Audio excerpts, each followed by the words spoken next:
So I am Louna and I have many different unique traits about me. When I was younger, it was apparent that I was unique and different to other young people. I had a lot of sensory issues and struggles that perhaps my peers didn't have. The way that I coped with things and the way that I expressed myself prompted my family to think that I was having tantrums and, being over the top and just being a little drama queen, basically. But after years and years of masking and trying to conform to, society and be a normal child, I had a breakdown in school, and it made my mum basically have to take me to get some help.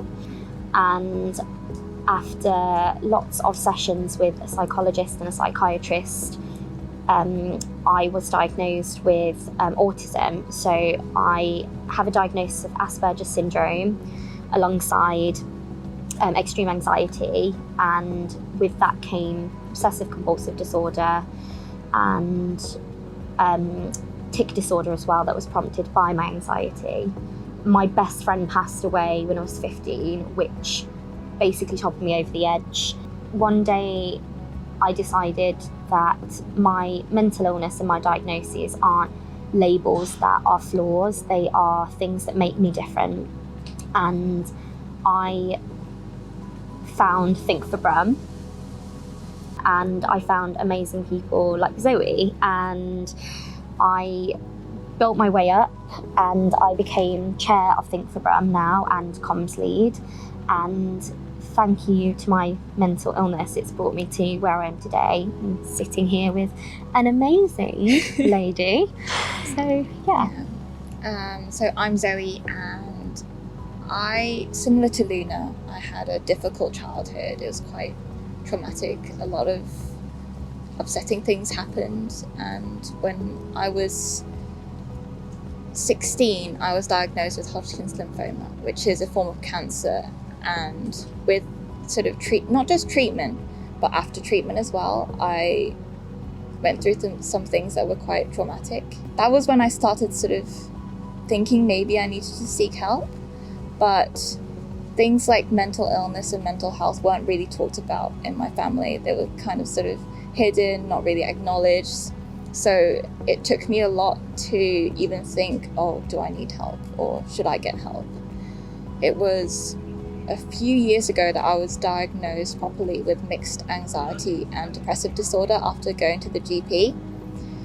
And that was sort of the validation that I really needed, that it wasn't just all in my head.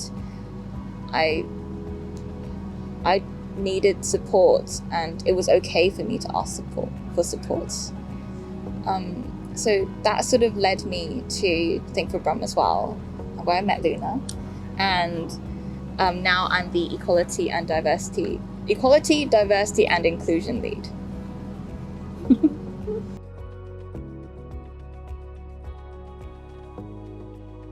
So I remember I was accessing services, and I was given a psychiatrist, and upon one of my meetings with them, I was in a very bad place and I was absolutely just beside myself. I really did lose myself at that point, and when I really needed support, it really wasn't given. I was struggling with my body, basically. I couldn't cope with the way I looked, but not just the way that you feel on a bad day when you go, my hair looks horrible. It was a hatred, and it was a struggle so bad that it became destructive. And so I thought, as well as the other things that I'm struggling with, I need help with this because I don't know where else to turn. And so I told my psychiatrist that I didn't want to eat and that I disliked my body so much that I was becoming destructive. And that person then said to me, "Don't be silly, you're beautiful," which showed me that I wasn't being taken seriously. And it was a very lonely time where I couldn't help myself. Other people couldn't help me. Even going to services where professionals are trained in the mind and trained in these things, even they weren't helping me or taking me seriously. And with mental illness, because it's not seen, it's often something that's not taken seriously, and you have to fight your case and almost try and prove yourself just to get that understanding. And I found that even when I went to an eating disorder clinic and I was assessed, they told me I wasn't underweight enough. And for someone with, anorexia basically, and for someone who is struggling immensely with food and body and, mindset, to be told that makes you want to scream and force yourself to be even more ill so you can get help. And that is definitely not what services should be about. So I started university in 2019, I want to say, and I was struggling a lot. I was struggling anyway, but with COVID and lockdown, that didn't make things easier. And it was during second year that I reached out to my university's wellbeing team. And that was when I was, a meeting was arranged and I saw someone. And during the meeting, they asked me, "Oh, have you ever self-harmed before?" And I said, "Yes, I have self-harmed in the past, but I'm not currently self-harming." And they told me that self-harm is a good coping mechanism, and that as long as I'm safely self-harming, I can just continue because they can't take that away from me. And I remember leaving the meeting feeling really distraught because it was a really upsetting thing to hear, because self-harm was something that I was personally still trying to overcome. It was really traumatic.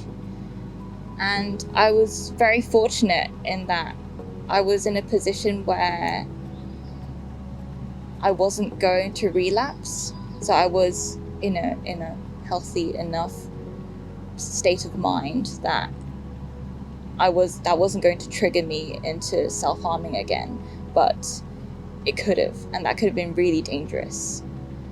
So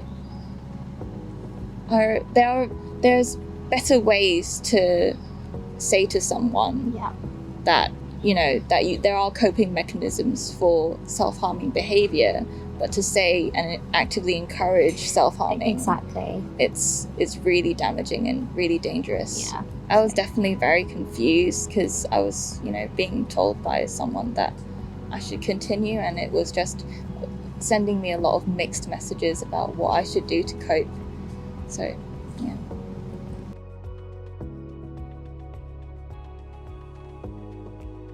So I self-referred myself to a mental health service because at the time I was really struggling, and a friend pushed me and was like, maybe you should get some help for that, which I'm obviously really grateful for because I did need it.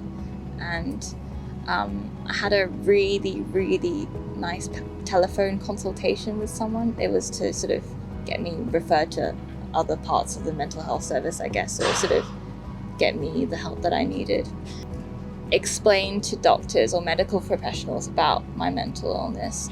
I almost feel like they won't believe me because I start listing it off, and it's like, well, is it really that many? Yeah. Like, did all of these things really happen to you?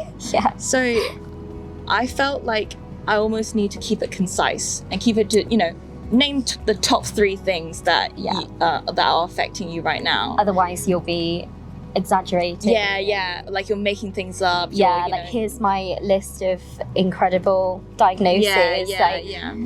And so But during that telephone consultation, it didn't feel like that at all. He really listened to me. He really, whenever I said something, he would just say, oh, can you tell me more about this? So I didn't feel like I was being rushed along. I was just a number. That was just another patient that he was listening to. And it just made me feel really nice. I felt listened to. And even at the end, when I had sort of finished my ramblings, and he was like, oh, is there anything more you'd like to add? And I was like, no, that's, it's the first time really that I've been asked that. In past experiences, I've been sort of told, oh, that's the end of the session. We need to end the session we need now, to end the session now. Wrap up. Yeah. Whereas like this time, it just felt amazing to be heard and it felt very validating that like all of the experiences that I had gone through, they weren't just real to me, they were real to him too. And that I found that really amazing. So it's nice to have that moment of and breathe. Someone's finally listening. Yeah, definitely. I remember going into one of the mental health services, one of my sessions, and I was told that my appointment was cancelled, and I got really upset about it. I was then given the help I need. I was referred to a psychologist and a mental health nurse, and during our sessions we would go into a cafe because on the days we went it was very quiet, and it felt like a friendly conversation. Of course it kept the professional boundaries, but it wasn't just about the negatives, it was about the positives. It was about, it felt like I'm a person, you're a person, let's have a chat and let's reorder my struggles and put them in a way that feels doable.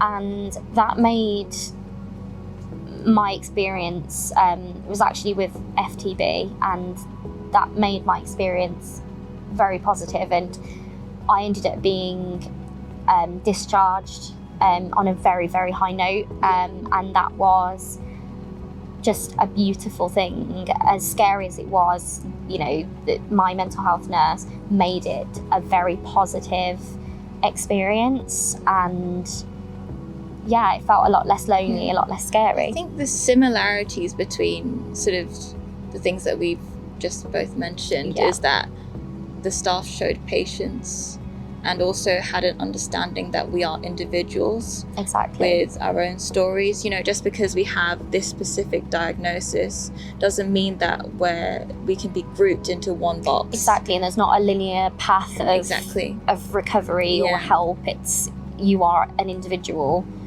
with a diagnosis, but that diagnosis is not you. No, it isn't. And it also doesn't make you the same as the other million people who have anxiety. Exactly. Yeah,